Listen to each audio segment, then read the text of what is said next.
Hi കുട്ടി ബേബീസിലേക്ക് എല്ലാവർക്കും സ്വാഗതം. ഞാൻ ഇന്നിവിടെ ഉണ്ടാക്കാൻ പോകുന്നത് മുട്ട അവിയലാണ്. അപ്പോൾ മുട്ട അവിയൽ എങ്ങനെ ഉണ്ടാക്കുന്നതെന്ന് കണ്ടിട്ട് വരാം. അപ്പോൾ എൻ്റെ ചാനൽ ആദ്യമായി കാണുന്നവരാണെങ്കിൽ സബ്സ്ക്രൈബ് ചെയ്യാൻ മറക്കരുത്. ഞാനിവിടെ കുറച്ച് മുട്ട പുഴുങ്ങി വെച്ചിട്ടുണ്ട്. അടുത്തായിട്ട് കുറച്ച് മുരിങ്ങയ്ക്ക, 2 പച്ചമുളകും കൂടെ അരിഞ്ഞ് വെച്ചിട്ടുണ്ട്. മുട്ട അവിയൽ വീടിലേക്ക് ഒരു പാത്രം അടുപ്പത്ത് വെക്കാം, ഫ്ലെയിം ഓണാക്കാം. അതിലേക്ക് നമ്മൾ അരിഞ്ഞ് വെച്ചിരിക്കുന്ന മുരിങ്ങയ്ക്കയും പച്ചമുളകും ഇട്ട് കൊടുത്ത് ആവശ്യത്തിന് വെള്ളവും കൂടെ ചേർത്ത് നമുക്കൊന്ന് ഒരു മൂടി വെച്ച് അടച്ചു വെക്കാം. ഇതിനു വേണ്ടി നമുക്കിവിടെ കൂട്ട് തയ്യാറാക്കണം. അതിന് ഞാൻ എടുത്തിരിക്കുന്നത് തേങ്ങ, വെളുത്തുള്ളി, മഞ്ഞൾപ്പൊടി, ജീരകം, ഒരു പച്ചമുളക്, കൊച്ചുള്ളിയാണ്. നമുക്കിതൊന്ന് അരച്ചുകൊണ്ട് വരാം. ഇവിടെ നമ്മൾ കൂട്ട് അരച്ചുകൊണ്ട് വന്നിട്ടുണ്ട്. എടുത്തു വെച്ചിരിക്കുന്ന മുട്ട തോട് കളഞ്ഞ് ഞാൻ നടുക്കൂടെ മുറിച്ച് വെച്ചിട്ടുണ്ട്.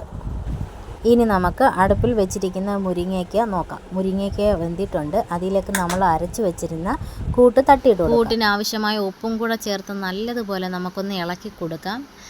നിങ്ങൾക്ക് മുട്ട അവിയലാണോ ഇഷ്ടം, അതോ തോരനാണോ, മുട്ട പൊരിക്കുന്നതാണോ ഇഷ്ടം, ഏതാണെന്നുള്ളത് കമൻറ്റിലൂടെ അറിയിക്കണേ. എനിക്ക് കൂടുതലും പൊരിച്ച് തിന്നുന്നതിനോടാണ് താല്പര്യം. നമ്മുടെ ഏകദേശം കറി ഒന്ന് തിളച്ചിട്ടുണ്ട്. ഒരു അടപ്പ് പത്രം വെച്ചൊന്ന് അടച്ചു വെക്കാം. ഒരു 2 മിനിറ്റ് കഴിഞ്ഞിട്ടുണ്ട്. നമ്മുടെ കറി ഇവിടെ ദാണ്ട് നല്ലപോലെ വെട്ടി തിളച്ചു. ഇതൊന്ന് നല്ലതുപോലെ ഒന്ന് ഇളക്കി കൊടുക്കാം.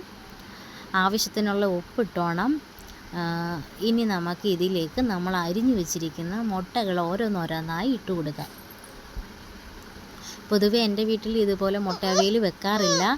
ഞങ്ങൾ തോരനാണ് ഒന്നി മുട്ട പൊരിച്ചാണ് എടുക്കാറുള്ളത്. ഹസ്ബൻഡിൻ്റെ വീട്ടിലാണെങ്കിൽ ഇവിടെ മുട്ട അവിയൽ വെക്കാറുള്ളൂ.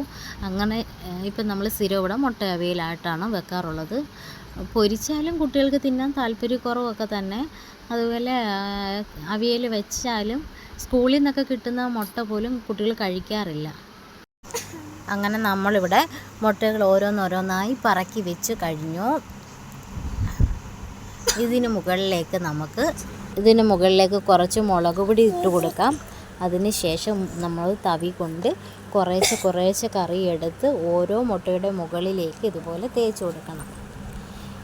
അങ്ങനെ നമ്മളിവിടെ കറികളൊക്കെ എല്ലാ മുട്ടയുടെയും മുകളിൽ ഒരുപാട് ഇളക്കാനായിട്ട് നിൽക്കല്. ഇളക്കി കഴിഞ്ഞ് നമ്മുടെ മുട്ട ആ മഞ്ഞക്കരുമൊക്കെ അതിൽ നിന്ന് വിട്ടുമാറി അതങ്ങ് കലങ്ങിപ്പോവും, നമ്മുടെ കറിയോടൊപ്പം ആയിപ്പോവും. അതുകൊണ്ട് നമ്മൾ കുറേശ്ശെ എടുത്ത് ഇതിന് മുകളിലേക്ക് തേച്ച് കൊടുക്കുകയാണ് ചെയ്യുന്നത്. നിങ്ങളുടെ വീട്ടിൽ ഇതുപോലെയാണോ നിങ്ങൾ ചെയ്യാറുള്ളത്? പറയണേ, കമൻറ്റിലൂടെ അറിയിക്കാൻ മറക്കരുത്. എല്ലാവർക്കും നമ്മുടെ മുട്ട ഇവിടെ റെഡിയായിട്ടുണ്ട്. ഇതിലേക്ക് നമുക്ക് 2 കറിവേപ്പിലയും കൂടെ മുകളിൽ ഇട്ട് കൊടുക്കേണ്ടതുണ്ട്. എന്നിട്ട് നമുക്ക് അടച്ച് വെക്കാം. അങ്ങനെ നമ്മുടെ മുട്ട അവിയൽ ഇവിടെ റെഡിയായിട്ടുണ്ട്. ഇനി നമുക്ക് അടുത്ത വീഡിയോയുമായി വീണ്ടും കാണാം.